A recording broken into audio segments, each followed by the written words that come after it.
우리가 어제 지혜와 명철의 영, 지혜와 계시의 영을 다뤘습니다. 우리가 성경에 보면 지혜와 계시의 영이라는 표현이 많이 나오죠. 그리고 지혜와 명철이라는 표현도 같이 연결해서 많이 나오는데, 여기서 이제 계시와 명철이 같은 기능과 역할을 하고 있다라고 보시면 돼요. 그래서 어떤 분의 이제 뭐 가르침에 보면은 지혜와 명철을 가르치는 거, 지혜와 계시를 가르치는 분도 있는데 같은 겁니다. 제가 명철의 영은 마음을 열어서 깨닫게 하고 밝혀 보이게 한다 그랬잖아요, 그죠? 계시도 똑같은 거예요. 계시도 열어서 보이게 하는 것, 열어서 우리가 깨닫게 하고 보여지게 하는 것이 명철과 계시의 영입니다. 그래서 오늘 그 지혜와 계시를 우리가 어제 했었고, 자, 여러분 이제 성령님의 7명의 사역들이 좀 가당이 잡혀 가십니까? 자, 이것이 여러분에게 중요한 이유가 뭐냐면, 제가 늘 말하지만 우리가 주님 앞에 더 이제 친밀하고 또 분명하고, 또 우리가 우리의 삶 가운데, 사역 가운데 성령님의 도우심이 필요하다라는 것을 우리가 깨달으려면 계속해서 그 말씀의 역사가, 이 하나님 성령의 역사가 깨달아져야 돼요. 자, 그 다음에 이제 우리가 나누게 될, 말씀을 나눌 영이 이제 모략의 영입니다. 모략의 영은 제가 굉장히 좋아하는 영이고 많이 간구합니다. 왜냐하면 저는 항상 그런 게 있어요. 우리가 영적 전쟁에서 승리를 하려면 능력 있는 사람도 중요한데, 그 능력을 잘 사용할 수 있는 하늘의 전략이 필요해요. 예. 오늘 그런 거 있잖아요. 우리가, 제가 삼국지를 참 좋아하는데, 삼국지 설교할 때 가끔 하는데, 뭐 관우와 장비나 이런 탁월한 장수가 있어도 제갈공명 같은 이 탁월한 전략가가 없으면은 전쟁에서 승리하기가 힘들다라는 거죠. 예. 그래서 유비가 삼고 차려하면서까지 제갈공명을 자신의 책사로 불러온 데 이유가 있습니다. 탁월한 전략이 필요해요. 아무리 뛰어난 힘과 능력이 있어도 전략이 부족하면 안 됩니다. 그래서 오늘 성령님은 어떤 분이시냐? 오늘 우리에게 있어서 가장 탁월한 전략을 주시는 모략의 영이시다라는 것을 보여주는 거예요. 우리가 모략이라고 하면은 약간, 모략은 좀 우리가 안 좋게 이렇게 생각하잖아요. 모략, 예, 모략을 꾸민다, 뭐 이렇게 표현하잖아요. 예. 그런데 사실 성경에 보면은 이 모략이라는 것이 전략이라고 볼 수 있는 거예요. 자, 성경에 보면 이사야 9장 6절에 말씀이 나오는데요.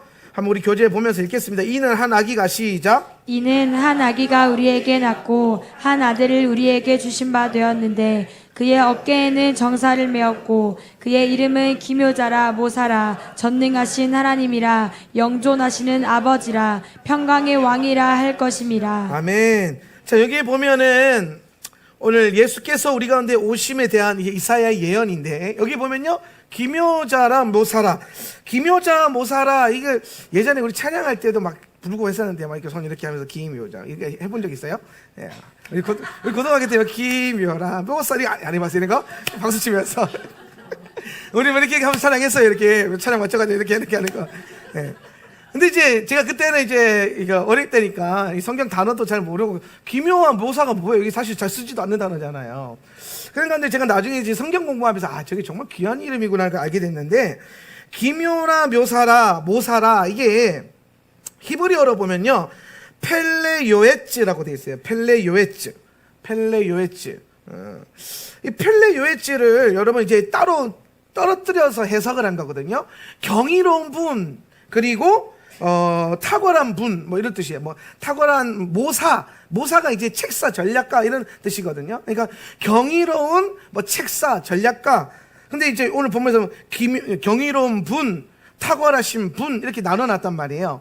근데 저는 이거를 같이 연결해서 해석하는 걸 좋아하는데, 이거를 펠레요에츠를 묶으면은 경이로운 상담자 혹은 위대한 전략가, 이런 뜻을 가지고 있다는 거예요. 우리 성령님은 어떤 분이냐? 위대한 전략가이면서 위대한 상담가이시다라는 거예요. 이게 그대로 성경에서, 신약 성경에서 어떻게 표현되냐면 파라클레토스라고 해요. 파라클레토스가 이제 우리 한자어로 보혜사라고 또 해석이 됐죠. 보혜사. 그래서 보혜사가 뭐냐면 경이로운, 이게 위대한 카운슬러. 영어에 보면은 이 모략영이 The Spirit of Counsel이라고 되어 있어요. 그러니까 상담해주는 분이시는 거예요. 나와 함께 내 고민과 내 문제와, 여러분 상담은 언제 받아요? 문제 있을 때 받잖아요. 예. 목사님 상담할 게 있어요. 그럼 제가 가슴이 철렁 내려앉잖아요. 왜? 아, 무슨 문제가 있구나. 예. 뭐 문제가 없는 분들이 뭐 상담합니까? 문제가 있으니까 상담하잖아요. 근데 또 이제 상담을 해결해줘요. 그러면 이제 목사님 저 상담하고 싶어요. 그러면 이제 예 알겠습니다. 그리고 속으로 주님 드디어 오실 때가 됐습니다. 예, 위대한 보혜사이신 성령님 오셔서 나 대신 상담을 해주시옵소서. 그러면서 이제 잠깐만 기다리세요 하고 마주하는 거예요. 그러면 이제 이분이 오셔가지고 성령님이 오셔가지고 우리에게 필요한 문제라든지 우리 삶에 있었던 어떤 문제와 어려움에 대해서 그걸 잘 풀 수 있는 전략을 주시는 거예요. 그게 전략의 영이신 모략의 영이신 성령님의 역사라는 겁니다. 그래서 이 모략의 영은 특별히 우리가 영적 전쟁할 때에 간구하는 영 중에 하나예요. 오늘 성령님께서 우리를 이기게 하실 때에 그냥 단순히 당신의 권능을 행하셔서 이기기보다는 항상 주님은 우리에게 전략적인 믿음의 행동을 요구하시는 거예요. 예. 그러니까 여러분이 인생을 살아갈 때 성령님이 저절로 막 강권적으로 개입하셔가지고 막 안 좋은 거 다 흩으시고 막 막으시고 막 보호하시고, 물론 여러분 강권적인 보호하심이 있어요. 없다는 게 아니에요. 근데 굉장히 많은 영역에서 성령님은 우리에게 지혜를 주시고 능력을 주시죠. 예. 그래서 우리가 그런 거 있잖아요. 막 우리가 기도하다가 문득 떠오르는 걸 가지고 실행을 했는데 놀라운 일이 일어나는 거야. 막 영적 승리가 일어나고 축복이 부어지고. 예. 그런 걸 볼 때 하나님이 이것을 전략으로 우리에게 주셨구나. 그때 역사하신 성령님이 모략의 영으로 역사를 하는구나 라는 것을 깨닫게 되는 거야. 예. 제가 이제 예전에 성공하는 CEO들의 글 중에서 크리스천들 CEO들에 대한 책을 읽었었는데 거기에 이제 켄터키 프라이드 치킨 할아버지가 나와요. 켄터키 치킨 프라이드 할아버지가 한 65세쯤 예. 아시죠? 이렇게 지팡이 들고 이렇게 드시는 분 있잖아요. 예. 그 할아버지가 65세 때인가, 이럴 때 완전 사업 잘 쪽담하고 거리에 내앉았는데 주머니에 든 거라고는 이제 300달러인가 밖에 없고, 그래서 이제 소망이 없으니까 교회에 다니는 분이었대요. 그래서 예배당에 와서 기도했대요. 하나님 좀 살려달라고. 역사해달라고. 막 기도하는 중에 여러분 우리가 기도하다 보면 졸릴 때가 있잖아요. 여러분 기도하다가 조는 것도 은혜로. 예. 할렐루야? 예. 근데 기도 많이 하다가 조는 거 은혜인데 시작하자마자 조는 거는요, 문제가 좀 있어요. 켄터키 프라이드 치킨 할아버지가 기도를 막 하다가 막 이제 힘이 빠지니까 잠이 들었나 봐요. 잠이 들었는데 꿈을 꾸는데요, 닭이 이렇게 막 날아가더라고요. 닭이. 예. 닭이 꿈에서 계속 날아가더라는 거예요, 이렇게. 그래서 꿈에서 딱 깨가지고 이게 하나님이 주시는 꿈이구나 이걸 깨달았대요. 그래서 자기가 다른 거 모르는데 요리 솜씨가 참 좋았나 봐요. 음식 솜씨가. 할 줄 아는 음식 잘하니까 그러면 자기가 이 닭 요리하는 장사를 해봐야겠다. 그래서 3평짜리 쪼매난 구멍가게 같은 그런 거 있잖아요. 예. 우리가 보면 미국 같은 경우 길에 서서 테이크아웃 이런 거 먹는 이런 테이크아웃 하는 거 빌려가지고 그때부터 이 닭을 튀겨가지고 팔기 시작했는데, 예. 나중에 켄터키 프라이드 치킨 할아버지 11조를 계산하는 직원을 도와줄 정도로 어마무시하게 커졌잖아요, 회사가. 전국에, 우리나라에도 들어와서 전 세계에 막 어마어마한 치킨적으로 크게 성장하는 그런 위대한 성공적인 삶을 살았어요. 그래서 그분이 참 노년의 교회와 하나님을 향해서 많이 물질도 심고 많은 일을 했다 그러더라고요. 예. 근데 제가 생애 전기를 딱 보면서 이때 역사하시는 게 성령님이시구나. 그러니까 그때 성령님이 모략의 영으로 전략을 주신 거예요. 닭을 튀기라고 닭을 보여주는 거예요. 닭을 보였는데 또 불순종한 사람들은 거기다가 돼지고기 굽는 거 장사하면은 망하는 거예요. 할렐루야. 예. 닭을 보여주셨으면 닭을 튀겨야 돼요. 예. 돼지고기 굽는 거 보여줘 돼지고기를 굽는 장사를 해야 되는 거고. 예. 우리의 생각과 의지가 아니라 하나님 주시는 전략으로 행할 때에 오늘 우리가 승리하는 줄 믿으시기 바랍니다. 영적 전쟁도 마찬가지예요. 제가 하나님의 음성을 듣는 산 잭 헤이포드 목사님의 책을 읽을 때에 무슨 일화가 나왔냐면은 잭 헤이포드 목사님이 아니다. 잭 헤이포드 목사님에 대한 이야기를 쓴 이 작가가 이제 이분이 하나님 음성 듣는 삶을 이제 살아가는 이제 책을 쓴 분인데, 어느 날 하나님이 현관의 문을 들어가려고 하는데 하나님이 그 자리에서 딱 멈춰 세우면서 오른쪽으로 3바퀴, 왼쪽으로 3바퀴 돌아라 그러는 거예요. 예. 그러니까 이 양반이 여러분 동네 사람들 다 쳐다보고 왔다 갔다 하는데 갑자기 집에 들어가지 않아 멈춰가지고 막 위감 웃기잖아요. 동네 사람들이 목사인 거 다 하는데. 예. 그러니까 우리 목사 왜 저러나 그런 이미지 때문에 뭐 성령님 이런 걸 시켜 그러고 그냥 들어가 버렸대요. 예. 예. 그죠? 여러분, 그럼 안 되겠다 느낌이 딱 오시죠? 그죠? 예. 그리고 딱 들어갔는데, 그리고 한 2주 후에 J.K. 포드 목사님이라고 되게 미국의 그 예배와 이 영적인 사역을 되게 유명한 목사님이세요. 이분이 일단 탁월한 성경교사고.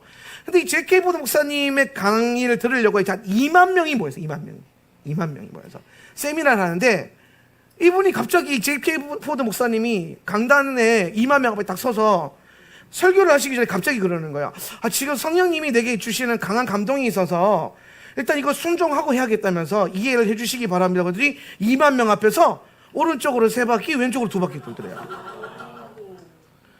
여러분, 거기 2만 명 중에 아무도 그거 못 깨달아요. J.K. 포드 목사님도 모르는 거예요. 이해할 수 없지만 하는 거예요. 그랬는데 누가 깨달아요? 거기 앉은 그 불순종한 세상 깨닫잖아요. 예. 그래서 그분이 그때 하나님 앞에 작은 것이라도 순종하는 게 굉장히 중요하고 깨닫고, 그래서 그때부터 순종하기 시작하면서 영적 전쟁에서 승리를 이루고 이 탁월한 성경교사로서 세워지는 것들을 보는 거예요. 예. 우리가 때로는 이해하지 못하는 영역이 있어요. 우리가 알 수 없는 영역. 예. 내 머리로 도저히 이해 안 되는 하나님의 영역과 신비들이 있다고요. 그러나 우리가 아는 것은 뭐냐면 하나님은 신실하시니까. 그러니까 그분을 신실하신가, 또 그분은 전지하시잖아요. 모든 걸 깨뜨려 보시잖아요. 그분은 전능하시잖아요. 모든 걸 행하실 수 있고, 그리고 그분은 우리에게 관심이 많단 말이에요. 여기에 우리가 소망을 두자는 거예요. 그분의 성품과 또 그분이 나를 사랑하시고 우리에게 관심이 있다라는 그것에 내가 마음을 의지해서 오늘 주님이 주시는 그 수많은 전략 가운데 내가 이해되지 않더라도 순종하게 될 때 얻게 되는 놀라운 영적인 승리가 있다라는 거예요. 이 모략의 영이 우리 가운데 임할 때에 우리를 가장 해방하는 거는요, 원수들이 아니에요. 여러분 안에 있는 자기 생각이에요. 나의 판단들. 그러니까 우리가 나카시라 그러는 거 있죠? 우리가 히브리 관점에 할 때 나카시 많이 하잖아요. 나카시가 명사로 쓰여지면 뱀이란 뜻이에요. 명사로 쓰여지면 뱀이란 뜻인데, 이 나카시가 동사로 쓰여지면 뭐가 돼요? 경험이에요. 경험. 내가 경험한 것들. 그게 뱀이 된다니까요. 내가 과거에 경험하고 내가 학습하고 내가 배운 게 오늘 내게 임하시는 성령님을 제한하게 만들고 나의 뒤꿈치를 딱 무는 거예요. 뱀이 뒤꿈치 물잖아요. 그죠? 뱀이 뒤꿈치를 문다는 게 무슨 뜻이에요? 여러분, 뒤꿈치. 에케브 맞지? 에케브가 뭐예요? 뒤꿈치. 에케브가 명사로는 뒤꿈치인데, 이게 상태로 보면은 뭐예요? 뒤잖아요. 뒤편. 리프네이, 명사로 보면 얼굴인데 그 앞이란 뜻이잖아요. 앞, 그죠? 예, 얼굴인데 앞이란 뜻이에요. 뒤꿈치인데 뒤란 뜻이거든요. 뱀은 뒤를 물어요. 뱀은 여러분의 미래를 조종 못해요. 예. 뱀은 심지어 여러분의 현존까지도, 여러분의 현존은 주님 안에 보호받고 있으니까. 항상 우리가 걸려 넘어질 건 뭐냐면요, 과거의 상처예요. 과거의 원수가 물고 있는 그게 상처란 말이에요. 근데 이게 여러분 상처일 수도 있고 경험일 수도 있고 내 지식일 수도 있고, 학습된 지식들, 그죠? 내 편견일 수도 있고. 예. 그러니까 우리 사람 목사나 제가 이제 목회를 하다 보면 이제 많은 사람들을 만나게 되잖아요. 목회하다 보면 많은 다양한 사람들을 만나게 되는데, 그러면은요 정말 다양한 편견을 갖게 돼요. 예. 이해되시죠? 예. 사람을 많이 만나는 분들은요, 그 사람이, 내가 저런 사람 만나봤어, 이런 거예요. 근데 여러분 그거 아세요? 지금 눈앞에 있는 사람이 그런 사람인 것 같아도 아니에요. 전혀 다른 사람이에요. 근데, 저 사람, 내가 저런 사람들 아는데, 안 바뀌어. 어디서 많이 듣던 말인데, 내가 자주 하는 말이에요. 저거 안 바뀌어서 안 돼. 근데 여러분, 그게 결국에는 뭐냐면 나카시예요. 그게 결국에는 오늘 하나님의 현존과 하나님의 새 일을 보지 못하고 나로 하여금 영적인 승리로 나아가지 못하게 하는 나카시라니까요. 예. 그럼 오늘 모략의 영은 오셔서 뭘 하시냐면 그걸 끊어내시는 거예요. 그걸 묶는 거라는 거예요. 예. 그러니까 여러분 그런 거죠. 늘 하던 것도 우리가 날마다 성령님께 의탁하고 간구해야 되는 이유가 뭐냐면 오늘 어떤 일을 행하실지 우리가 알 수 없기 때문에. 그래서 우리는 날마다 모략의 영을 구하는 거예요. 예. 오늘 여러분의 삶 가운데 많은 영적인 승리, 영적인 전쟁 안에서 승리하시려면 우리는 날마다 오늘 하늘의 전략가이신, 위대한 전략가이신 성령님을 초청해야 될 줄 믿습니다. 그래서 여러분, 모략의 영 안에는요 전쟁의 승리의 열쇠가 있다. 영적 전쟁의 승리의 열쇠가 있다. 제가 우리 성령님을요, 제가 가끔 부르는 명칭이 있어요. 키마스터라고. 여러분, 키마스터 알아요? 키마스터?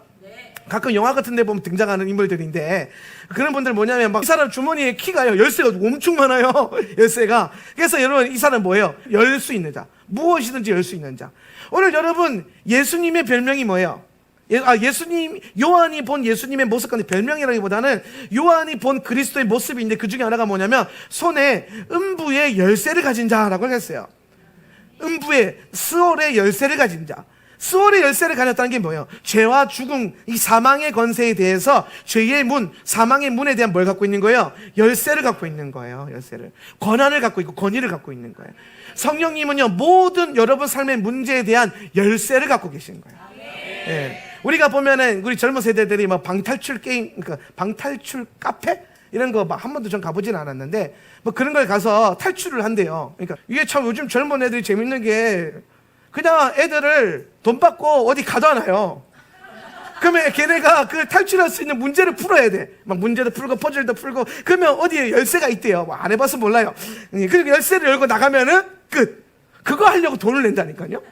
우리가 가끔 우리 삶의 문제를 마주하게 되면, 그럴 때 있잖아요. 나갈 문이 없다. 탈출할 문이 없다.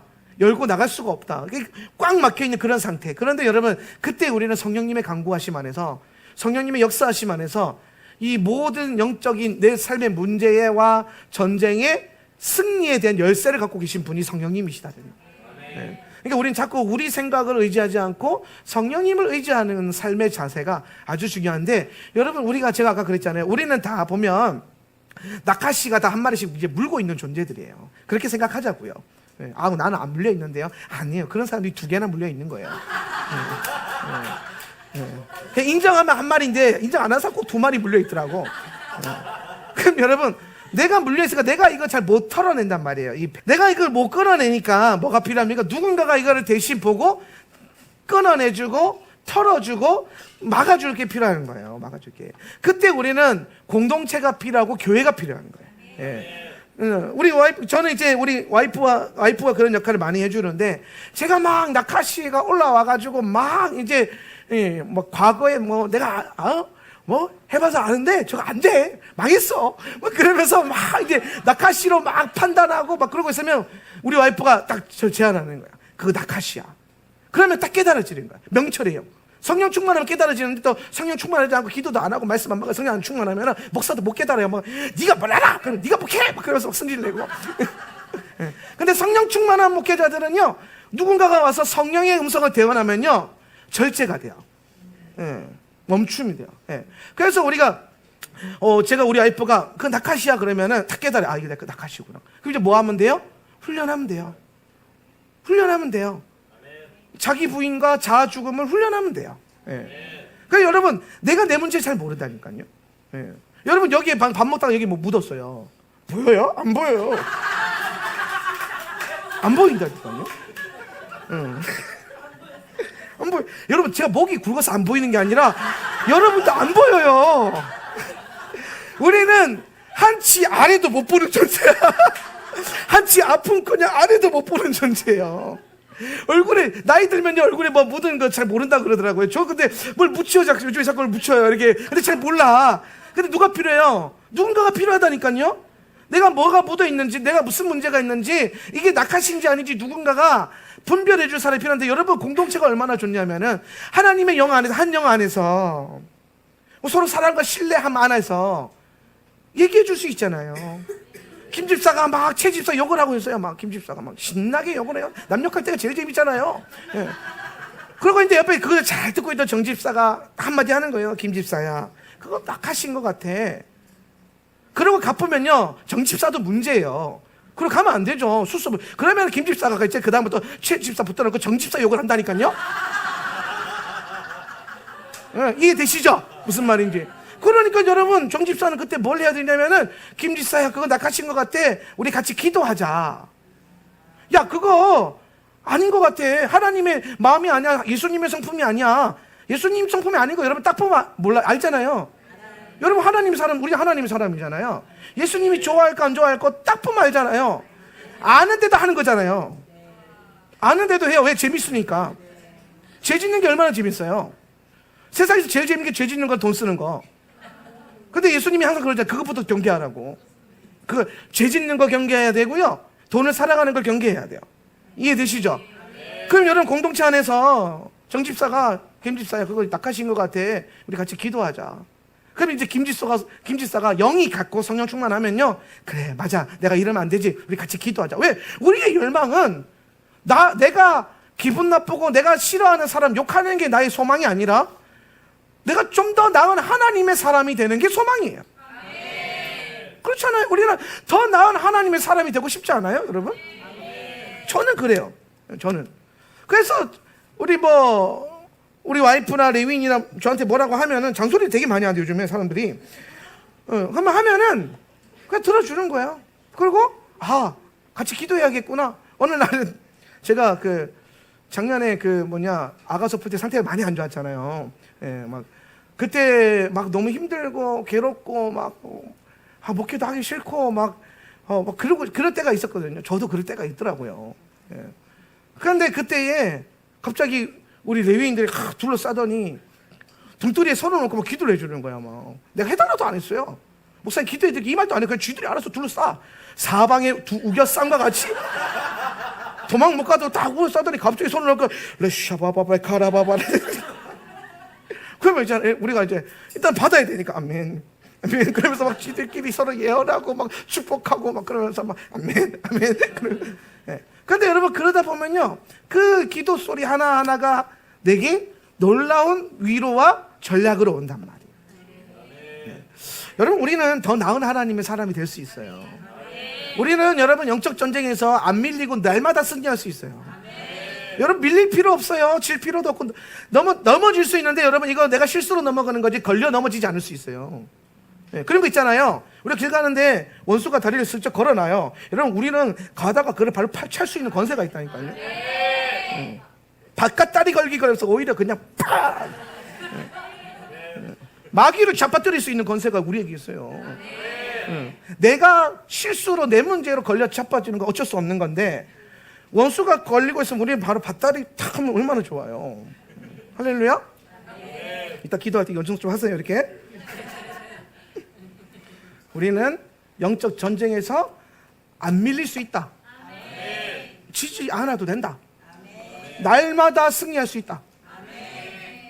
날마다 성령을 의지하면, 날마다 말씀을 의지하면, 문제 앞에서 모략의 영을 구하는 것이 여러분에게 훈련이 되어진다면 여러분 날마다 승리하는 거예요. 그래서 이 모략의 영은요, 또한 하나님과의 친밀함으로부터 부어진다라는 거예요. 친밀함. 우리가 신부의 영을 깨닫고 이 마지막 때의 말씀들을 계속 깨달아가면요, 항상 주님이 매치시켜주는 게 뭐냐면 신랑과의 그 친밀함이에요. 성령님과의 친밀함. 친밀함.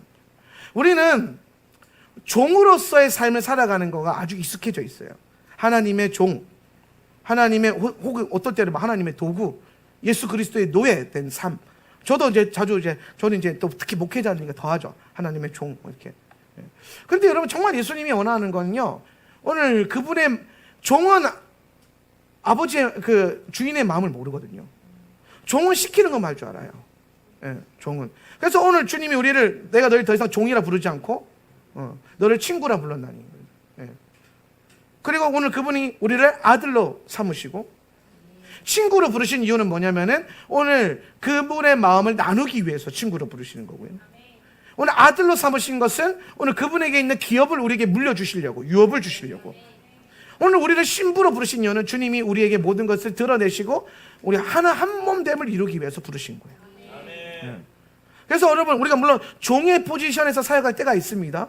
그런데 여러분, 우리의 가장 중심적인 부르심은 주님과의 친밀함을 갈망하는 아들이자 신부의 영이 여러분 가운데 부어져야 돼요. 이거를 우리가 선십이라고 그러는 거예요. 아들됨의 기름 부으심. 이 아들됨이 필요한 거예요.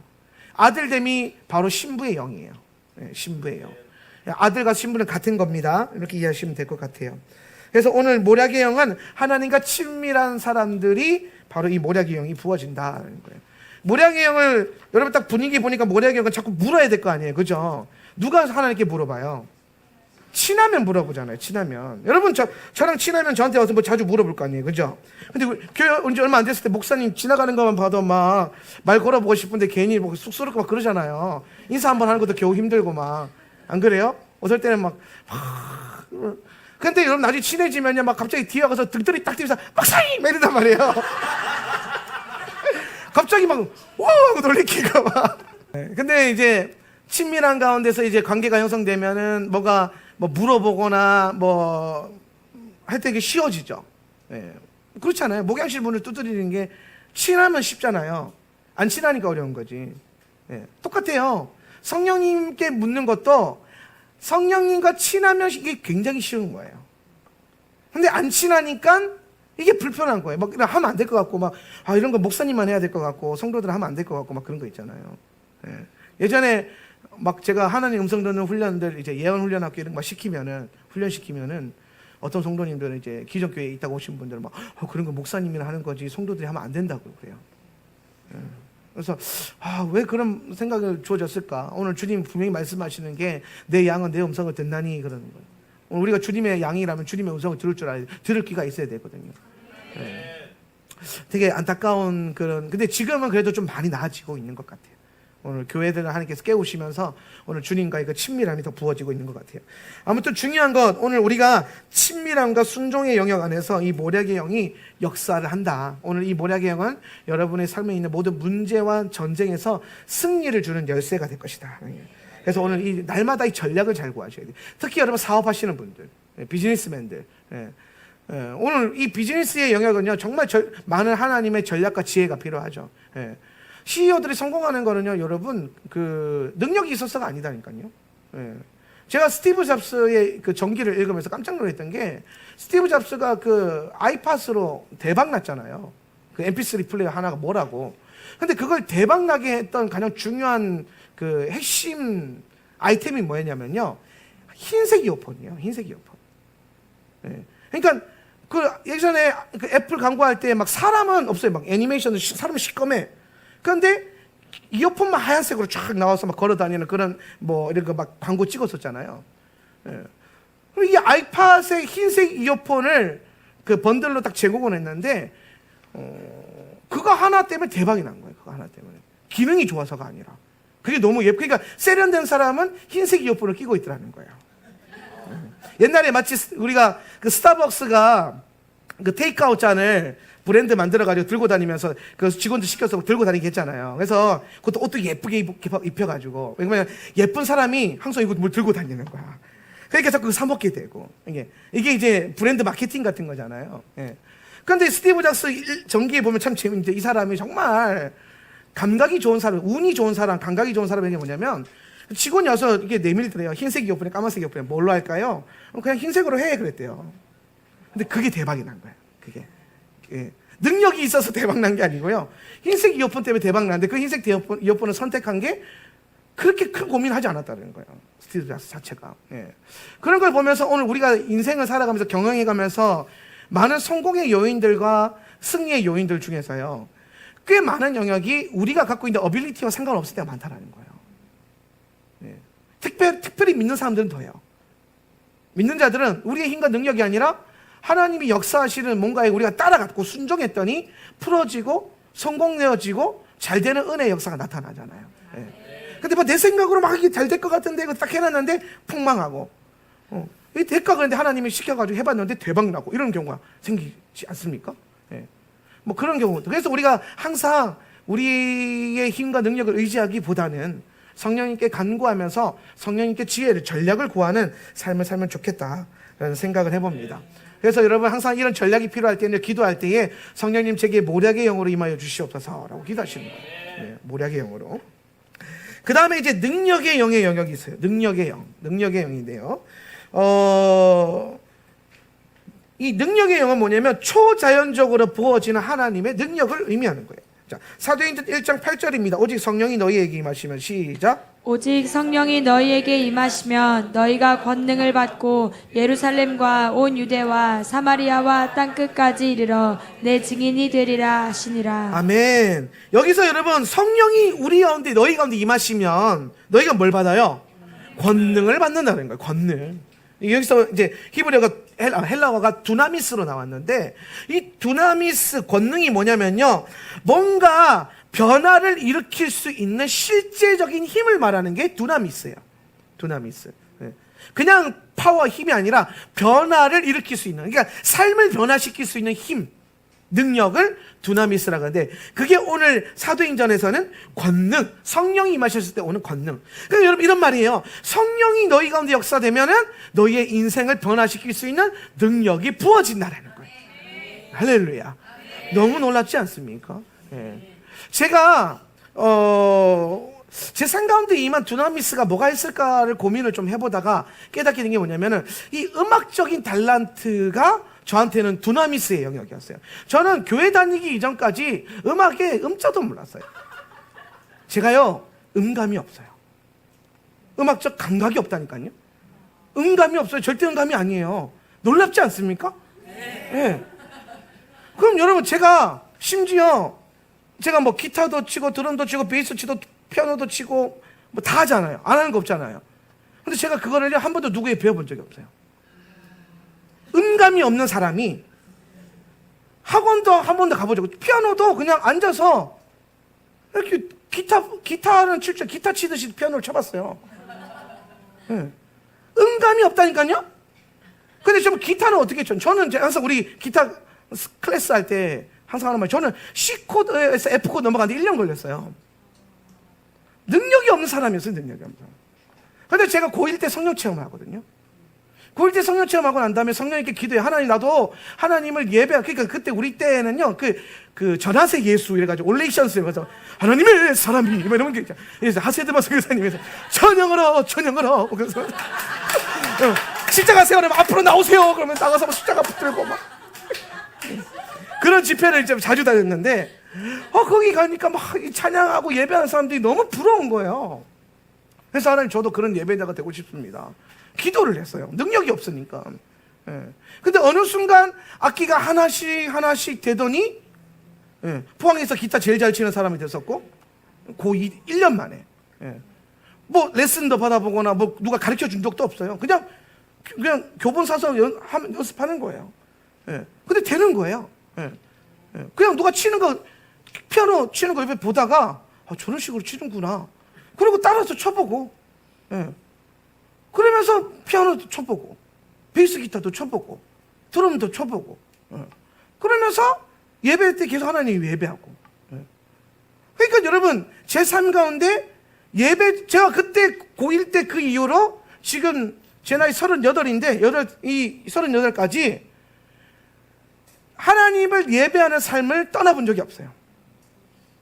언제 어디를 가도 항상 예배자로 쓰시더라고요. 군대를 갔는데 군대에서도 찬양 인도했다니까요. 군대에서도. 어딜 가든. 어딜 가도 하나님을 예배하는 예배자로. 뭐가 바뀐 거예요? 삶이 변화된 거예요. 삶이 바뀐 거죠. 예배자로서의 삶이 바뀐 거예요. 근데 그 능력과 저는 제게 주어주신 이 악기를 다루는 능력이요, 제 능력이 아니라 저는 성령이 주신 능력이에요. 두나미스라고 생각해요. 왜냐하면 제가 저를 잘 알잖아요. 심지어 여러분, 제가 얼마나 음악에 그런 탁월한 감각이 없었냐면, 우리 식구들 있잖아요. 우리 친척들, 제가 악기 다루는지 아무도 몰라요. 제가 기타를 칠 줄 아는지, 드럼을 칠 줄 아는지, 피아노를 아무도 몰라요. 그리고 어느 날 우리 막내 고모 집에 가서 이제 그 밥을 같이 먹어서 제가 이제 식사를 하면서 이제 앞으로 이제 목회자가 될 거니까. 근데 우리 고모부가 신앙이 아주 두꺼운 분이세요. 막내 고모부가. 그래서 조언을 해주시면서, 야, 목사가 음악을 잘해야 돼. 찬양사역자인데. 모른다니까요, 제가 찬양사역자인지. 목사들도 노래도 좀 할 줄 알아야 되고, 나중에 개척하면 기타도 좀 진짜 기타 플레이어인데. 알잖아요, 어제. 진짜 기타 잘 치는 사람 이렇게 안 쳐요. 이렇게 치지. 그런데 모르니까, 여러분, 친척들이 왜 모르겠어요? 물론 왕래를 덜 해서 모를 수도 있지만, 제가 어렸을 때부터 음악 신동 뭐 이런 얘기 들었으면 모르겠습니까? 아니라니까. 전혀 문외한 사람이에요. 뭐 노래는 좀 하나 막 이런 식으로. 근데 전혀 그런 게 없었던 사람이라니까요. 예수 믿기 전까지는. 오늘 내가 성령을 받고 그 성령 안에서 예배자가 되고 싶은 갈망, 내 삶을 변화시키고 싶은 갈망이 있었고 기도했어요. 저 유명한 일화 있잖아요. 어렸을 때부터 천식이랑 기관지염 달고 태어나가지고 목이 항상 쉬어 있었는데 하루아침에 고쳐졌고, 그때 이후로 이 맑은 소리로 찬양하잖아요. 할렐루야.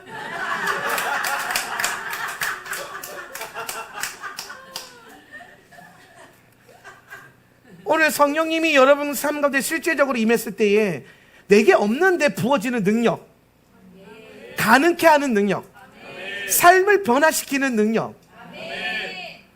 저는 목회자가 되면서 목회자로서 실제적으로 살아가기 이전에 제일 두려웠던 게 설교의 영역이었거든요. 워낙 제가 내성적이고 쑥스러움이 많아서 설교는 제대로 할까? 막 이런 고민을 되게 많이 했어요. 그래서 저는 사실 제가 원래는요, 일반 목회자가 비전이 아니었어요. 원래 음악 목사가 제 꿈이었어요. 여의도 순복음교회 음악 목사로 들어가는 게 제 꿈이었어요. 평생 음악만 하고, 음악은 그래도 좀 하니까 설교에 자신도 없고 공부하는 거에도 은사도 없고, 전 공부에도 은사가 없거든요. 근데 하나님이 세우셨고 하나님의 부르심과 은사에는 후회하심이 없다라는 거예요. 부르심을 주시면 항상 뭐가 따라오냐면 은사가 따라와요. 이 은사가 두나미스 능력이에요. 능력을 부어주세요. 그러니까 여러분, 하나님 일은요, 내가 가진 힘과 능력으로 하는 게 아니라 주님이 주시는 힘과 능력으로 하는 거예요. 그래서 내가 부족한 걸 막 채우다기보다는 하나님이 하라고 하신 것에 순종하면 돼요. 근데 그게 제일 힘들어요. 제가 이제 목회자 세미나나 이제 목사님들이 모인 집회에 가서 이제 강의를 하면 이제 많은 목사님들이 그런 얘기를 해요. 아니, 이렇게 젊은 목사님이 어떻게 이렇게 목회를 잘하시냐, 비결이 뭐냐, 이렇게 물어봐요. 그럼 제가 항상 그런 목사님들한테, 우리 선배 목사님들 하는 말이 그게 뭐냐면, 저는 성령님이 시키는 것만 하고 성령님이 시키지 않는 건 하지를 않았습니다. 남들이 다 해달라고 해도, 하자고 해도 안 했다. 저는 기도하고 성령님이 하라고 하는 것만 했다. 그랬더니 여러분, 연륜 있는 목사님이 그러는 거예요. 웃으면서, 목사님 그게 제일 힘든 거예요, 그러는 거예요. 그게 제일 근데 저는요, 그게 제일 쉬웠어요. 왠지 아세요? 능력이 없었어요. 재능이 없으니까. 저 능력이 없으니까요. 탁월하게 누구보다 공부를 잘하는 것도 아니고, 많이 배운 것도 아니었고, 뭘 탁월하게 잘할 수 있는 게 별로 없었거든요, 목회자로서. 그러니까 늘 기도하고. 제가 찬양 인도를 대학교에서 처음 맡았을 때 콘티 하나 짜는데 4시간 걸렸어요. 그날 찬양, 오는 주에 있는 주일날 4곡 정하는데 4시간 걸렸어요. 4시간 또 기도했어요. 내가 할 줄 아는 게 별로 없으니까 기도실 들어가서, 사라 목사님은 아마 몇 번 보고 알 텐데, 기도실 콘티 짜러 들어가면요, 콘티 짜러 기타 들고 성경책 들고 기도실 들어갔어요. 그래서 4곡 받아서 나오는 거예요. 4시간 걸렸어요. 얼마나 영적으로 둔하면 4곡 받는데 4시간이나 걸리겠어요. 능력이 없는 사람이었다니까요. 그런데 하나님 앞에, 부르심 앞에 순종하면서 성령을 의지했더니 그분의 능력의 영이 부어지는 거예요. 그분의 두나미스가 부어지는 거라니까요. 오늘 저는 확신합니다. 하나님이 쓰시는 사람들, 하나님이 기름 부어 쓰시는 사람들, 자기 능력으로 쓰임 받는 거 아니에요. 오히려 그게 걸려 넘어지게 할 수 있어요. 그런 날 누구더라? 누군지 이제 이름도 생각이 잘 안 나는데, 제가 어떤 집사님의 딸을 만났어요. 딸을 기도해달라고, 기도해주고. 근데 그 딸이 집에 가면서 그랬대요. 엄마한테, 엄마, 한명진 목사님은 참된 주님의 종이라는 거예요. 그 뒷발이 더 웃겨요. 왜? 그러니까 목사님이 키가 작고 얼굴이 잘 못생겼잖아. 그러니까 아니, 생각을 해봐. 저렇게 사역을 잘하는 분이 키도 크고 얼굴도 잘생겨서 그게 참된 주님, 기분이 좋아야 돼, 나빠야 돼요? 그래서 이분은 참된 주님의 종이래. 근데 그거를 또 그 엄마가 와서 나한테 얘기해요, 또. 참, 진짜. 내 능력과 힘을 하는 게 아니에요. 어느 날 우리 전도사님들이 이제 설교 훈련, 수련 받을 때 저한테 와서 묻더라고요. 어떻게 해야 됩니까? 어떻게 설교할 때 너무 떨리고 힘들다는 거예요. 그래서 제가 그랬어요. 누구한테 했는지 기억은 안 나는데 그런 얘기 한 적 있어요. 하나님이 은혜 주실 것을 믿고 올라가라. 은혜를 끼쳐야 된다는 압박감이 아니라, 여러분, 우리가 뭔데 은혜를 끼치겠어요? 은혜는 그분이 주시는 거거든요. 그러니까 이 강단에 설 때 저도 어떨 때 굉장히 불안하고 부담이 되는 때가 있거든요. 근데 그때마다 기도해요. 은혜 주신 하나님 의지해서 나아갑니다. 성령님 앞서 가십시오. 뒤따라 가겠습니다. 성령님 먼저 올라가십시오. 뒤따라 가겠습니다. 우리가 기대할 건요, 은혜 주실 하나님의 그분의 선하심밖에 없어요. 여러분, 사역만 그렇습니까? 우리 인생의 모든 것이 그래요. 삶의 모든 영역이 그래요. 하나님이 은혜 주실 걸 기대하면서 담대함으로 걸어가는 거지, 능력 있고 힘 있다고 걸어가다가요 오히려 제풀에 걸려서 넘어져요. 그래서 여러분 항상 기억하셨으면 좋겠어요. 능력이에요. 그래서 오늘 성령이 여러분 가운데 임하시면은 여러분 삶 가운데 실제적인 변화가 일어날 수 있는 힘과 능력이 부어진다. 오늘 이게 잘 깨달아졌으면 좋겠습니다. 에베소서 3장 16절 말씀인데요. 그의 영광의 풍성함을 시작. 그의 영광의 풍성함을 따라 그의 성령으로 말미암아 너희 속사람을 능력으로 강건하게 하시오며. 아멘. 여기서 강건하게 하시오며, 이 강건이요 헬라어로 크라토스라는 단어예요. 크라토스. 제가 좀 좋아하는 단어 중에 하나인데, 이게 뭐냐면 그의 영광의 풍성함에 따라 그의 성령으로 말미암아, 성령이 임하시면 이 말이에요, 너희의 속사람의 능력으로 강건하게 된다는 거예요. 속사람, 영이 강건해진다. 힘이 생긴다. 능력, 속사람이 능력이 부어진다라는 거예요. 그래서 이게 생기면요 뭐가 변화되냐면 삶에 또 변화가 나타나는 거예요. 속사람. 그러니까 여러분, 제가 자주 그런 얘기 하잖아요. 이 4차원의 영적인 세계가 참 중요한 원리인데, 오늘 우리 삶에 나타나는 모든 현상계는 영적인 세계가 투영된 결과라는 거예요. 자, 요거 잘 이해하셔야 돼요. 여러분의 삶 가운데 마주한 여러분 삶의 모든 문제는요 현상의 문제에 있지 않아요. 오늘 우리가 어떤 연유가 됐든 어떠한 원인이 됐든 알 수가 없지만, 그 영적인 세계에 있었던 어떠한 문제와 원인과 그 결과가 내 삶 가운데 비춰진 거예요. 아멘? 그래서 여러분, 오늘 우리가 우리의 삶을 변화시키려면 현상의 문제를 해결한다고 되는 게 아니라는 거예요. 예. 영적인 이 근원적인 문제가 해결이 안 되면, 영적인 게 해결이 안 되면은 이거는 그냥 다른 모습으로 똑같이 돌아가요. 어떤 사람이요 알코올 중독에서 해방이 됐대요.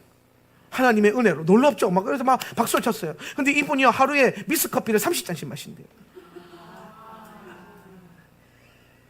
이제 무슨 말인지 아시겠죠? 이게 실제로 있던 일이에요. 실제로 있었던 일이에요. 목회 상담하면서 제가 받은 임상 중에 깨달은 게 뭐냐, 오늘 현상이 변화됐다고 술 안 취해가지고 뭐 이렇게 다니지 않는다고 해서 정상이 아니에요. 예. 하루에 커피 30잔 맞는 것도 문제인 거예요. 그러니까 뭐냐면, 제가 중독은 뭐라 그랬어요? 그렇죠. 중독은 우상숭배예요. 무엇이든 중독되면 우상숭배예요.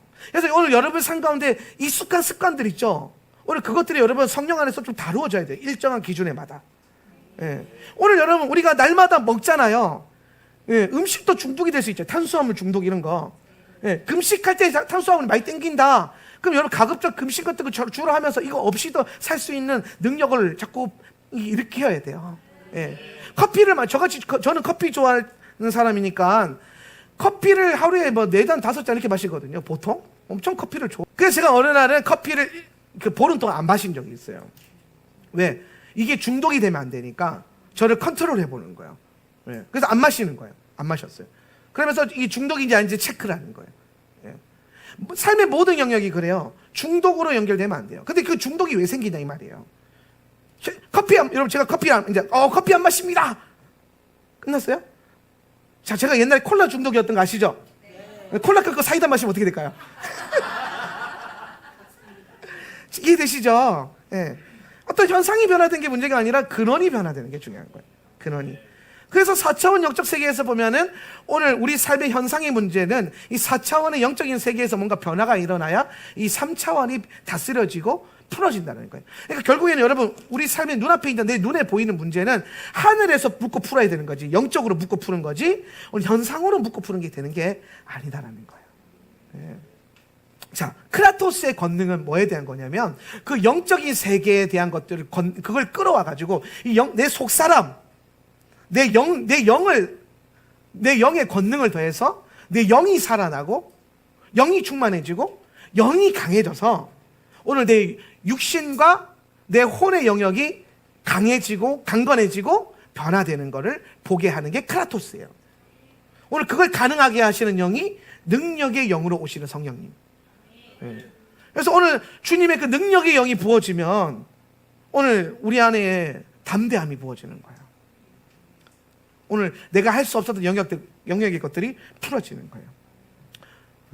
오늘 우리 삶 가운데 모든 막힘의 문제들, 해결되지 않았던 문제들, 오늘 성령을 간구하실 때에, 특별히 능력의 영을 구할 때에 그 두나미스가 여러분 가운데 임하여서 크라토스의 권능이 나타나야 돼요.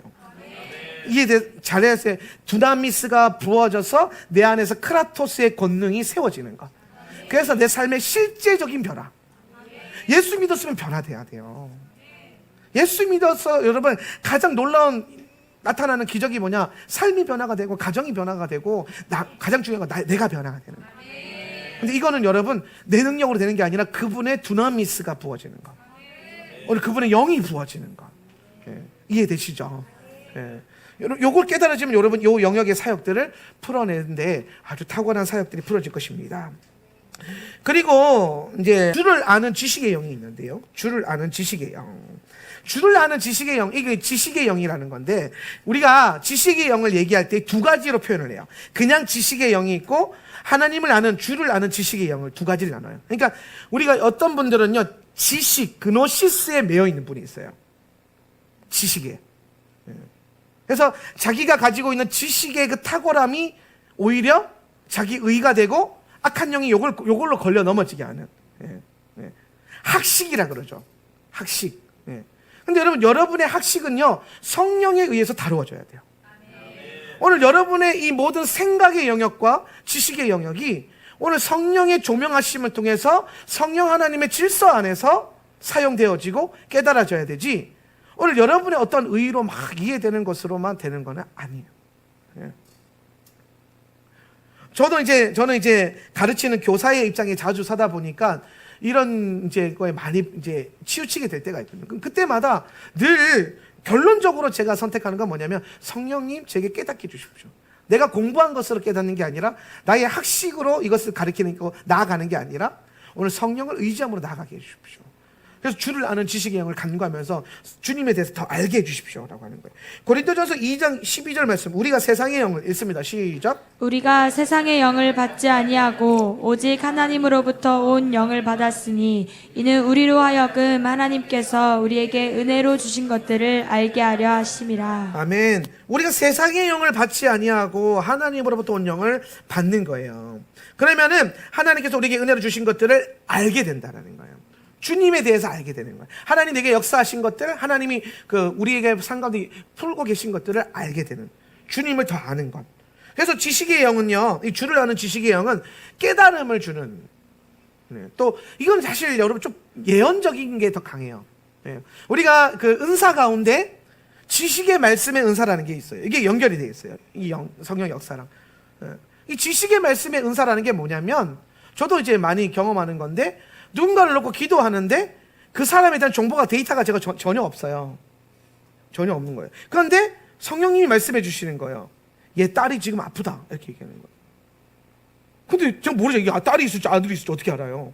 근데 성령님이 그걸 깨닫게 하는 거예요. 아, 딸이 지금 아프구나. 그래서 기도해 주면 하나님께서 제게 주시는 감동이 우리 집사님 딸이 아픈 가운데 있다는데, 그러면 이제 난리가 나는 거예요. 어떻게 하셨어요? 저는 모르죠. 근데 성령은 아시잖아요. 그분은 모든 걸 아시잖아요. 그래서 그분이 알고 있는 그 데이터와 지식의 영역들을 우리 가운데 은사로서 주실 때가 있는데, 그게 뭐냐면 이 고린도전서 12장에 나오는 지식의 말씀이라는 은사예요. 지식의 말씀. 제가 이제 보통 집회에 가면은 집회 첫날에는 제가 하나님께 좀 가끔 때를 써서라도 표적을 많이 간구해요. 왜냐면은 제가 나이가 너무 젊어서 권능이 안 나타나면은 사람들이 마음밭이 잘 안 열려요. 그 잘 아니까 나이의 연소함에 업신여김을 힘을 받지 않으려고, 성령님 뭔가 좀 나타내 주세요. 뭐 나타나는 표적을 좀 주세요. 일부러 막 기도하는데, 집회하기 전에 이제 그런 게 있어요. 막 깨달아요. 막 이제 뭐 써요. 그러면 이제 예를 들어서 저는 여기 처음 왔잖아요. 어느 교회. 근데 여기 성도님들은 자기들 서로 알잖아요. 김 지사가 뭐가 아프고, 최 지사가 어디가 아프고, 뭐 최 지사 아들내미가 어디가 아프고 다 알잖아요. 그런 것들을 제가 하나님께 구하는 거예요. 하나님, 지식의 말씀을 주세요. 그래가지고 뭐 류마티스 관절염부터 시작해서 뭐 어디가 신경이 꼬여가지고 아픈 것들 뭐 이런 거 예수님이 이렇게 딱 목록을 딱 써요. 성경 주시는 걸. 그럼 그걸 올라가서 그냥 제가 아래서 기도한테 주신 감동이 있어서 오늘 이것을 위해 기도하겠다고 해서 하나씩 읊어주면요, 갑자기 사람들이 막 와, 뭐 이러면서 막 이제 뭔가 나와요. 그러면 이제 성령 깨달아 주는 게 맞구나 하면서 막 예수님의 이름으로 치유될 것입니다. 그러면 이제 그때부터 성령 역사하기 시작하는 거예요. 오늘 제가 아는 지식이 아니거든요. 제가 알고 있었던 게 아니에요. 그런데 성령님이 알게 하시는 거. 누군가를 만났을 때 누군가를 지나가는데 저 사람에게 기도가 필요해 라는 게 알게 되어서 나도 모르게 가서 기도해 주게 되고 축복해 주고 블레싱하게 되는 거. 내가 알 수 있는 게 아니죠. 근데 그분이 알게 하시는 영역들이 있는 겁니다. 지식의 영은요, 어떤 느낌으로 알게 되는 거냐면은 어두운 방에 스위치를 켰을 때 방이 환하게 보이는 그런 느낌이에요. 그러니까 하나님에 대한 어떠한 영역들이 가리워져서 수건에 덮였다 그러죠. 우리가 사도 바울은 그런 얘기 하잖아요. 너희가 수건에 덮인 채로 토라를 봤다는 거. 이렇게 빕니까 안 빕니까? 안 보여요. 이러고 근데 그러면서도 자기가 토라 많이 안다고 내가 이렇게 봤다고 막 토라 봤다고 막 가르쳐요. 근데 바울이 예수님 만나니까 예수님이 이 수건을 거두셨다는 거예요. 그리고 토라를 보는데 뭐가 보여요? 토라에서 예수가 보이는 거예요. 예수가 보이는 거예요. 한 방이에요. 그러니까 여러분 차츰 깨달아가는 게 아니에요. 지식의 영의 말씀이 주를 아는 지식의 영은요, 가려져 있는데 한 방에 확 보이는 거예요. 한 방에. 예. 어두컴컴인데 여러분 불 딱 켜면 한 방에 눈이 확 들어오잖아요. 분명히 어두웠는데 그런 것처럼 내가 몰랐던 거, 내가 깨닫지 못했던 것들 어느 순간에 한 방에 팍 하고 깨달아져요. 한 방에. 제가 대학교 2학년 때 시험에 든 적이 한 번 있는데, 신학교 2학년 때인데 제가 그 생일이 빨라서 19살 때 신학교를 들어갔잖아요. 19살 때 신학교 들어가서 이제 거룩한 삶을 살면서 주님 앞에서 정말 그렇게 살아가는데, 제가 이제 신학교 2학년 때 저희 이제 친구들, 고등학교 친구들을 신촌에서 만납니다. 신촌에서. 근데 이 친구들은 세상 사람들, 세상 친구들, 음악하던 친구들. 그러니까 얘네가 그날 이제 막 밥 먹고 술 마시고 그리고 막 여자들이랑 놀다고 클럽에 간다는 거예요. 저는 신학생이잖아요. 밥 먹고 술집 가가지고 사이다까지 마시는 것까지는 오케이가 됐는데 클럽은 신앙이 양실상 당연히 못 가잖아요. 간다는 거예요. 그러면서 이제 저는 이제 신학생이니까 나는 이제 그만 집에 가겠다. 기숙사 들어가겠다. 그래서 헤어지고 이 친구들은 이제 신나게 밤새도록 노는 거야. 막. 근데 어느 날 이제 우리 불신자 친구들이 아침에 재밌게 놀고 이제 문자가 보내가지고, 야, 하나님이 어디 있냐? 네 인생 젊을 때 재밌게 놀아야지. 막 그러면서 막 미혹의 문자를 막 보내. 그런데 제가 여러분 항상 내가 들리는 것으로 믿음이 형성된다고 했잖아요. 지하철 타고 3번에서 이제 학교 간다고 이제 가는데 갑자기 하나님 없으면 어떡하지? 이런 생각이 드는 거예요. 하나님 진짜 내 친구들 말대로 하나님이 안 계셔. 그냥 내가 그냥 착각하고 있는 거야. 그런데 내 꽃다운 인생 주님께 다 바치고 있는데 지금. 탈출하려면 지금이다. 20살 이때. 내가 19살 때부터 꽃다운 청춘, 내가 심지어 19살 때부터가 아니에요. 고1 때 성령 받고 난 다음에 주님께 다 완전히 완수됐거든요. 예, 교회에서 살았어요, 교회에서. 맨날 찬양 인도하고. 그러니까 내 10대 후반과 20대 초반을 지금 다 불사지르고 있는데, 주님 앞에. 세상 친구들이 아무런 양심의 값식 없이 누리고 있는 그 모든 걸 뒤로 앉히는데, 만약에 하나님 없어 봐. 그리고 평생 살다가 죽었는데 하나님 없어. 그냥 인간을 죽으면 다 끝이야. 그냥 없어. 그냥 없어지는 존재야. 불가지론자. 막 그러니까 막 갑자기 그런 생각이 나니까 막 지금이라도 그만둬야 되나? 야, 지금 때려칠까? 야, 지금이라도 신촌 오늘 밤이라도 갈 기회다. 그러면서 3번역을 지나서 금정역까지 이제 3분? 이상 정도 돼. 3분. 한정거장 3분? 그러고 있는데 갑자기 여러분 3분도 안 돼요. 몇 초 사이에 제가 고1 때 성령 받았다고 그랬잖아요. 그때부터 지금까지 나를 인도하셨던, 간섭하셨던, 내 삶에 개입하셨던 하나님의 역사가 영화 필름처럼요 쫙 지나가는 거예요. 주를 아는 지식의 영, 성령 역사하신 거예요. 부인할 수 없는 역사가 있어요. 제 삶에도 하나님의 살아계심에 대한 부인할 수 없는 증거. 내가 결코 외면할 수 없었던 체험과 증거가 있어요. 그게 순식간 몇 초 사이에 쑥 지나가는 거예요. 그 수년간 있었던 하나님을 경험했던 그 삶이.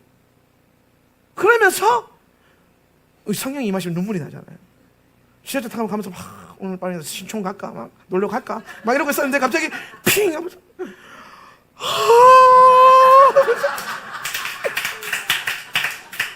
긍정력까지 내가 2분 동안 울기 시작하는데 내 인생에 그렇게 울어본 적이 없어요.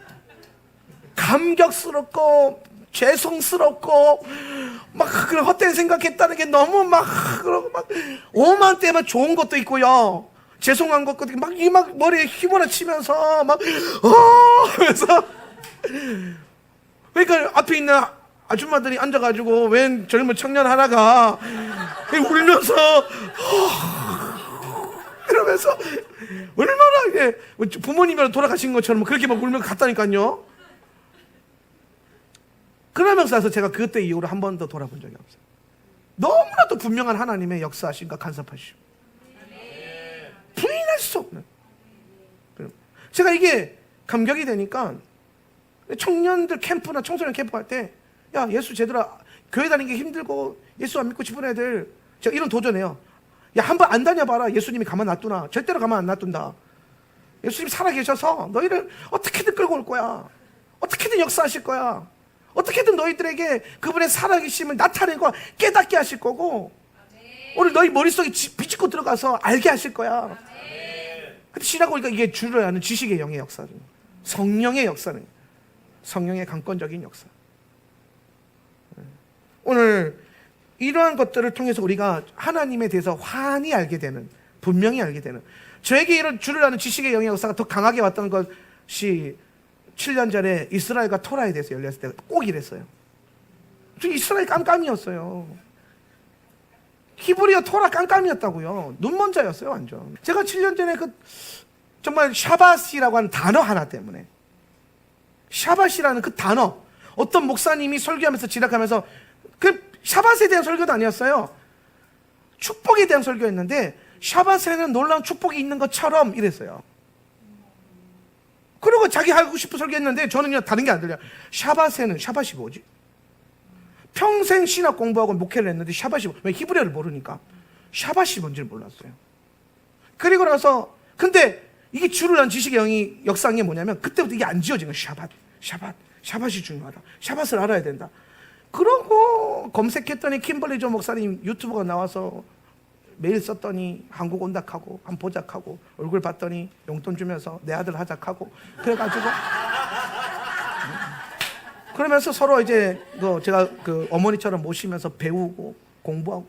근데 제가 그 이스라엘과 토라와 샤밧이 열렸을 때요, 정말 이 성경 전체가 저한테는 그냥 퍼즐 조각이었어요. 한 퍼즐 조각 갖고 와서 설교 한 번 하고 퍼즐 조각 하나 떼어서 설교 한 번 하고 전체 그림을 전혀 못 봤어요. 구속사? 얘기도 못했어요. 무슨 구속사? 구속사가 뭐야? 그런 거 있는지도 몰랐어요. 그런데 이스라엘과 토라에 대해서 눈이 열리면서 말 그대로 눈이 열린 거야. 주를 아는 지식의 영이 들어오면서 진짜 한 방에 순식간에 그냥 뭐 제가 공부 막 해서 된 게 아니라 순식간에 빵 하고 보이는데 창세기부터 계시록까지 쫙 보이는 거예요. 놀라웠어요. 그게 너무 놀라우니까 밤새도록 공부했잖아요. 그때 오죽하면 사라 목사가 열받아가지고 1시에는 무조건 자라 그랬나? 네. 맨날 밤새도록 공부를 하니까 저 고3 때도 그렇게 공부 안 해. 하나님 말씀에 대한 이 사모함이 올라오면서, 왜냐면 너무 환하게 보이니까, 길이 보이니까 가고 싶은 거예요. 그러니까 여러분 그런 거 있잖아요. 어두컴컴할 때 잘 밖에 안 나가고 싶잖아요. 근데 그래서 제가 저한테는 성경이 그런 거였어요. 길이 잘 안 보이니까 겨우겨우 사역하면서 떼어오는 거였는데 주를 아는 지식이 딱 여니까 길이 훤하게 보이는 거예요. 예수 그리스도로. 그러니까 너무 가고 싶은 거예요. 그러니까 공부가 더 되는 거야. 더 말씀 보고 싶고 막 길이 보이니까. 주가 보이신 생명의 길이 그게 진짜 보인다니까요. 그게. 그래서 그게 환히 보이면서 깨달은, 이게 성령의 역사지 여러분. 이거는 공부해서 얻어지니까. 이거 신학교에서 공부한다고 절대 되는 거 아니에요. 제가 알아요. 신학교에서 제가 얼마나 열심히 공부했는데요. 저 장학금도 받았어요. 공부 잘한다고. 그런데 정말 이 성령이 임하시면은 환히 보이는 역사가 일어나면서 그 길을 걸어감에 있어서 여러분 단순한 뭐 담대함과 이 소망이 아니라 훤히 보이니까 너무 가고 싶은 거예요. 길을 아니까 막 달려가는 거예요. 예. 오늘 그런 역사가 여러분에게 부어져서 말씀의 길이 좀 보였으면 좋겠고, 기도의 길이 보여. 기도도 마찬가지예요. 기도할 때 길이 보여야 돼, 길이. 우리 기도줄이라고 그러잖아요. 기도줄. 똑같은 거예요. 기도줄이 잡혀야 되는데, 기도줄 안 잡히면 계속 기도하는데 힘만 들어요, 막. 언제. 근데 어느 순간 여러분, 우리가 의지로 막 주여 하다가, 어느 순간에 막 주여 하다가, 뭐가 딱 잡히면 그때부터 저절로 주여! 되잖아요. 그러고 막 처음에 이거 하는 데는 막 5분이 5시간 같았는데, 잡고 나면 5분 지난 것 같은데 5시간 지나잖아요. 기도 줄이 잡히고 말씀의 길이 보이고 내 삶에 이게 다 성령의 역사입니다. 이게 바로 오늘 주를 아는 지식의 영. 마지막으로 경외의 영이 있는데요. 경외의 영은 우리를 하나님 앞에서 하나님의 그 영광 안에서 그분을 경외하는, 두렵고 떨리게 하는 마음을 주시는 거예요. 두렵고 떨림. 저는 제가 예배 사역자이기 때문에 많은 분들이 이제 교회 안에서 예배할 때 음악 스타일에 대한 질문을 많이 해요, 저한테. 한창 재작년에 EDM이라는 음악을 예배 때 써도 되느냐 말아야 되느냐에 대한 질문을 되게 많이 받았거든요. 저는 안 된다고 했어요. EDM이 뭐냐면 요즘에 나이트클럽 가면 틀어져. 디키디 디키디 디키디 디키디 디키디 디키디 디키디 디키디 이런 거 있잖아요. 이런 거를 이제 예배 때 청년들이 쓰기 시작한 거야. 육지 교회에서. 막 이런 걸 전문적으로 하는 사역자들도 막 나오고, 뭐, 그분 찬양 사역자가 이름이 DJ 그러면서 막 찬양도 해. 막 할렐루야, 뭐, 디기디, 뭐가 되게 신나는 것 같기는 한데, 제가 왜 안 된다 그랬냐면은, 경외하는 영이 없어요. 예배의 정말 중요한 요소는 뭐냐면요. 신나서 뛸 수 있어요. 근데 궁극적으로는 경배와 경외의 영으로 들어가야 되는데, EDM으로는 못 들어가요. 못 들어가더라고요. 제가 그래서 그 얘기를 항상 해줬어요. 우리가 음악으로 우리가 하나님 앞에 기쁨을 표출할 수 있지만 그게 예배의 목적은 아니거든요. 예배는 그분 앞에 경배의 영으로 경외하는 마음으로 엎드리는 거예요. 그런데 EDM의 요소에는 하나님을 경외할 수 있는 요소를 찾아볼 수가 없는 거예요. 그런 얘기예요. 막 예전에는 교회에서 드럼도 못 쳐게 했다고. 네, 맞, 그렇잖아요. 그때는 드럼 치고, 제가 일렉기타 전공인데 일렉기타 쳤다고 장로님한테 막 혼나고 막 머리 끄덕이 자꾸 찔러나고 막 그랬어요. 근데 여러분, 제가 드럼과 일렉이나 이런 거는요, 경외할 수 있잖아요. 하나님을 경외할 수 있다고요. 근데 경외가 안 풀어지는 그 악기들은 하나님을 예배하는 악기가 아닐 수 있겠다. 그리고 심지어 이런 음악들은 인위적인 소리이지 어떤 자연적인 하나님 만들 것처럼 울려서 내는 소리가 아니잖아요. 전자음이죠, 전자음. 그래서 그거는 하나님 앞에서 사용하기가 좀 힘들지 않을까. 제가 그런 얘기를 한 적이 있어요. 그러면서 우리는 가끔 이 은혜의 자유라는 용어를 너무 막 남용할 때가 있어요. 성령 안에서의 자유라는 용어를 남용한다고요. 오늘 그 모든 자유함은요, 그분을 경외함 안에서 자유해져야 돼요. 그리고 엄밀하게 따지면 은혜의 자유는요, 죄로부터의 자유함이지 하나님 앞에서 자유롭게 까부르는 게 아니에요. 아니라고요.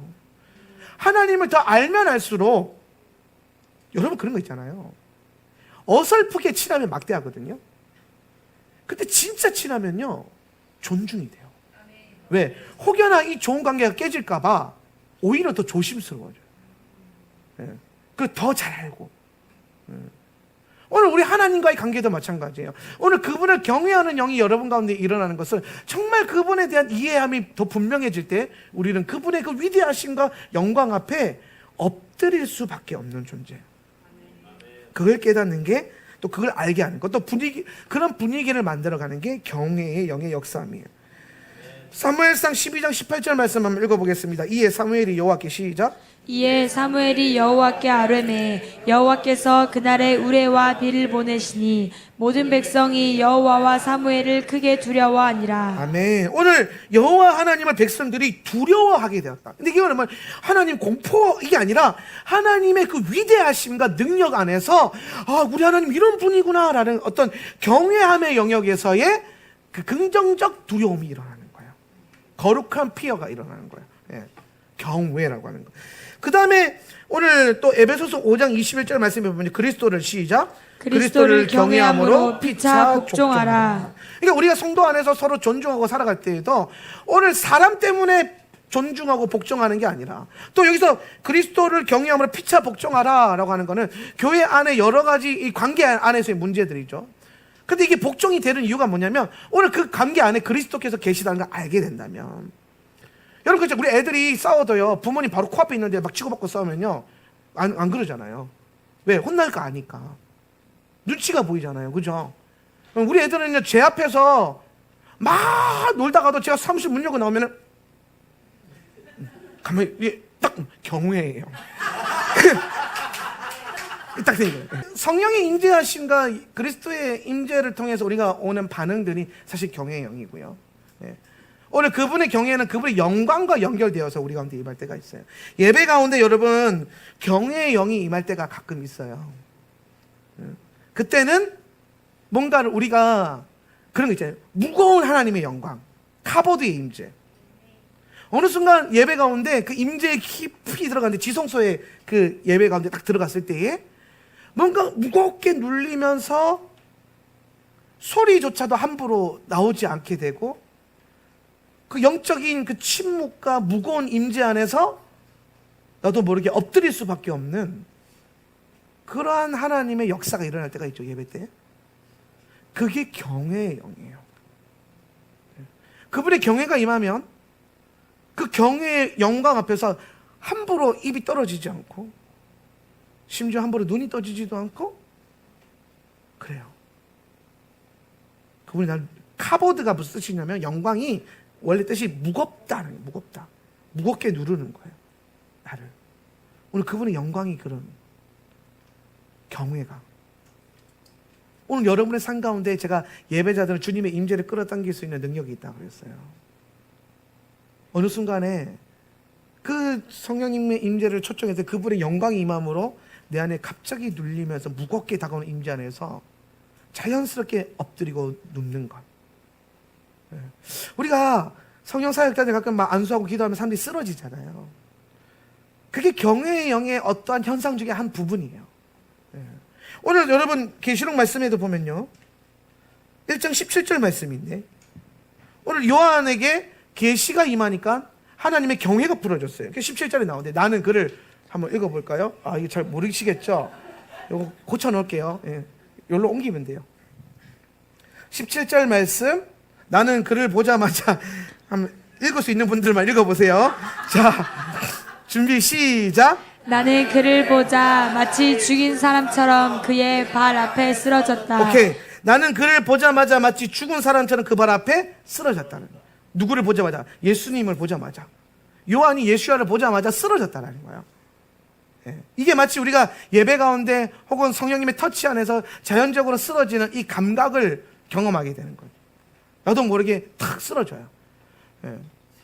오늘 이것이 경외라는 거예요. 경외. 오늘 그분을 마주하게 될 때 우리는 엎드릴 수밖에 없고 내려놓을 수밖에 없는 그 무거운 임재, 이것이 성령님이 하시는 역사라는 거예요. 네. 성령님을 하나님을 너무 가볍게 대하는 분들이 가끔 있어요. 친밀하게 되는 것과 가벼운 것은 달라요. 우리가 하나님을 친밀하게 교제하는 것과 우리가 하나님 앞에서 함부로 대하는 건 다른 거예요. 그럼 뭐가 어떻게 다르냐? 우리 안에 우리 중심에 그분을 향한 경외함이 있느냐 없느냐. 이것을 항상 잘 살피면서 오늘 성령 하나님과 걸어가는 저와 여러분 되었으면 좋겠습니다.